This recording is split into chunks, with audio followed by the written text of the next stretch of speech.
Apreciables copiadores y seguidores, con gusto les comparto la revisión mensual del portafolio sobre los eventos e informes que se presentaron en el mes de enero.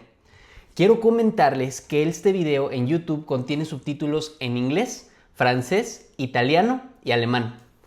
Comenzamos con Starbucks.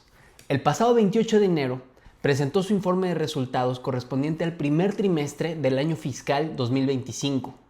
La sirena que posa en cada esquina registró ventas totales por 9.397.8 millones de dólares, lo cual representa un decremento del 0.3% frente al primer trimestre del año fiscal 2024. El ingreso neto fue de 780.8 millones de dólares, el cual resultó 23.8% inferior en comparación con el primer trimestre del año fiscal 2024. Recordemos que Starbucks tiene un nuevo director y tiene un gran desafío por delante que esperemos que va a vencer por su estrategia y su visión a largo plazo sobre Starbucks. El nuevo director, Brian Niccol, tiene como objetivo que Starbucks vuelva a ser una marca líder en café con gran diferencia entre sus competidores. Su programa Back to Starbucks consiste en empoderar a sus baristas para conectar con sus clientes, agilizar sus procesos internos y en pedidos para consumo en tienda o para llevar, y así como revivir la experiencia Starbucks en general. Y ante los resultados del primer trimestre, Niccol dijo lo siguiente: si bien solo estamos a una cuarta parte de nuestro cambio, nos estamos moviendo rápidamente para actuar sobre los esfuerzos de Back to Starbucks y hemos visto una respuesta positiva. Creemos que este es el cambio fundamental en la estrategia necesario para resolver nuestros problemas subyacentes, restaurar la confianza en nuestra marca y devolver el negocio a un crecimiento sostenible y a largo plazo. Continuamos con Microsoft. El pasado 29 de enero, Microsoft publicó su informe de resultados correspondiente al segundo trimestre del año fiscal 2025. La colorida ventana obtuvo ventas totales por 69.632 millones de dólares, superándose a sí misma en un 12% en comparación con el segundo trimestre del año fiscal 2024.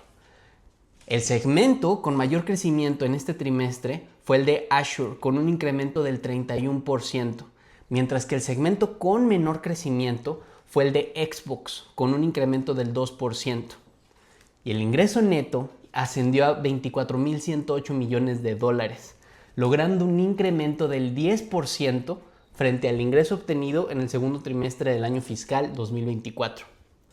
Fue un excelente trimestre para Microsoft. Seguimos con Tesla. El pasado 29 de enero, Tesla publicó su informe de resultados correspondiente al cuarto trimestre y término del año fiscal 2024. Con gusto les presentaré lo más relevante del último trimestre y del año completo. En cuanto al cuarto trimestre del año fiscal 2024, la colosal fábrica de vehículos autónomos generó ventas totales por 25.707 millones de dólares, representando un incremento del 2% frente al último trimestre del año fiscal 2023. Y el ingreso neto fue de 2.317 millones de dólares, lo cual es un decremento del 71% frente al beneficio neto obtenido en el último trimestre del año fiscal 2023. En este trimestre, la producción total disminuyó en un 7% y las entregas tuvieron un incremento del 2%. Y en cuanto al año completo, 2024, Tesla obtuvo ventas totales por 97.690 millones de dólares, lo cual significa un incremento del 1% frente a las ventas totales obtenidas en el año fiscal 2023. Y el beneficio neto fue de 7.091 millones de dólares, lo cual representa un decremento del 53% frente al año fiscal 2023. Y la producción total de Teslas tuvo un decremento del 4% y las entregas disminuyeron en un 1% frente al 2023. Dentro de sus notas se puede destacar lo siguiente frente a este trimestre y frente a los resultados generados en todo el año 2024. Fíjense, 2025 será un año fundamental en la historia de Tesla, ya que el FSD o Full Self Driving continúa mejorando rápidamente con el objetivo de superar en última instancia los niveles humanos de seguridad. Esto eventualmente desbloqueará una opción de capacidad de conducción autónoma total no supervisada para nuestros clientes y para el negocio de robotaxi, que esperamos lanzarlo a finales de este año en algunas partes de Estados Unidos. También continuamos trabajando en el lanzamiento de FSD en Europa y en China del 2025. Terminamos con Apple, porque el pasado 30 de enero, Apple compartió su informe de resultados correspondiente al primer trimestre del año fiscal 2025. La codiciada manzana generó ventas totales por 124.300 millones de dólares, logrando un incremento del 4% frente a las ventas obtenidas en el primer trimestre del año fiscal 2024. Las ventas de Apple se pueden desglosar de la siguiente manera conforme a la variación respecto al primer trimestre del año fiscal 2024. Ahí les va. iPhone tuvo un decremento del 0.8% y esto es muy importante ya que es el producto estrella de la manzana. Las Mac tuvieron un incremento del 11%, las iPads tuvieron un decremento del 9.4%, los accesorios incrementaron en un 15% y los servicios aumentaron en un 1.2%. 1.2%.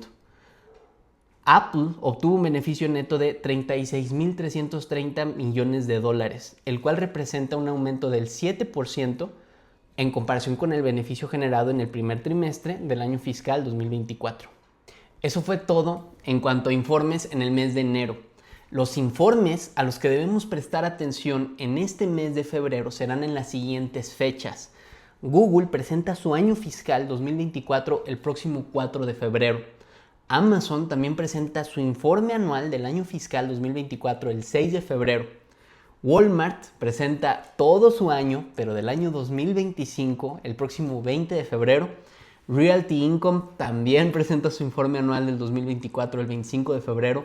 Y por último, Allianz también presenta su año fiscal 2024 el próximo 28 de febrero. Es muy importante que estemos atentos a estas fechas para ver cómo les fue a las empresas en conjunto en el año y con mucho gusto les voy a compartir información en esas fechas. El rendimiento generado en mi portafolio Agente Ángel en eToro desde el 1 de enero al 31 de enero del 2025 fue del 3.37%. Y el acumulado anual del 2025 fue del 3.37%. Si quieres unirte a mi portafolio, contáctame para presentarte su distribución y explicarte cómo puedes iniciar tu inversión desde tan solo $500. En mi perfil de eToro puedes ver mi trayectoria ininterrumpida desde mediados del 2020. Los enlaces a los informes trimestrales podrás encontrarlos en la descripción de este video en YouTube. Y les recuerdo que mis medios de contacto están en la descripción de mi perfil de eToro, también en mi página web y en mi cuenta en X. Estaré atento a sus comentarios. Hasta luego.